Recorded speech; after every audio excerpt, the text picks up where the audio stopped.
Welcome to Signal to Alpha, your essential market briefing. I'm Lady Muriel, cutting through the noise to deliver what moves markets today. Let's get you your alpha before the opening bell. Here's what's moving markets this morning.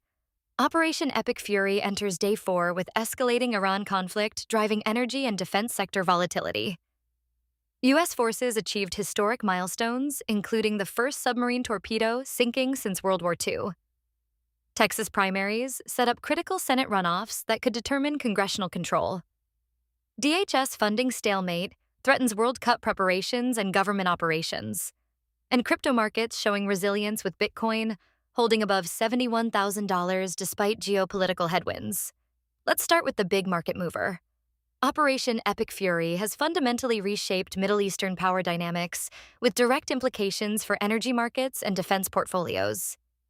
Defense Secretary Pete Hegseth confirmed the U.S. and Israel have achieved decisive air superiority over Iran, with complete airspace control expected within days. Iran's missile capabilities have been drastically diminished. The U.S. Navy reportedly sank an Iranian flagship via a submarine torpedo, marking the first enemy ship sunk by torpedo since 1945. Reports suggested significant strikes on Iranian leadership, triggering succession uncertainty as Israel held a second leadership meeting in Qom.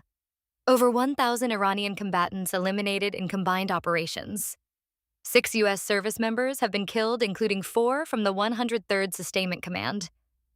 Energy traders should note approximately 13,000 flight cancellations since Saturday and commercial airspace closures across the region.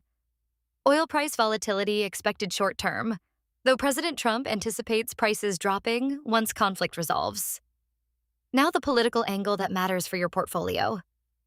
Texas Republican Senate primary heads to a May 26th runoff between incumbent John Cornyn and Attorney General Ken Paxton after neither hit 50%. Nearly $100 million spent on attack ads in this race. The winner faces Democrat James Tallarico, who defeated Jasmine Crockett. This race is critical for maintaining the 53-47 Republican Senate majority.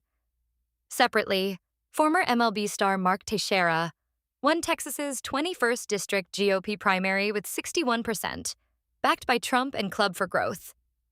Congressman Dan Crenshaw lost his primary to State Representative Steve Toth, reflecting ongoing establishment versus MAGA divisions.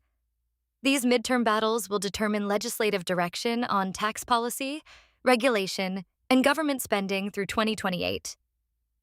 Watch this DHS funding fight. Senate Democrats continue blocking Department of Homeland Security appropriations, demanding immigration enforcement policy changes. The stalemate is now threatening 2026 World Cup preparations beginning in approximately 100 days. FEMA cannot process venue payments. CBP suspended global entry. And interagency training exercises are hampered. Over 100,000 DHS employees working without pay for the third time in 5 months. This affects border security, aviation security, disaster response, and cybersecurity operations with potential spillover effects for hospitality, travel, and event management sectors. That's your signal to alpha for today. Subscribe for tomorrow's essential market briefing. Trade smart, stay informed.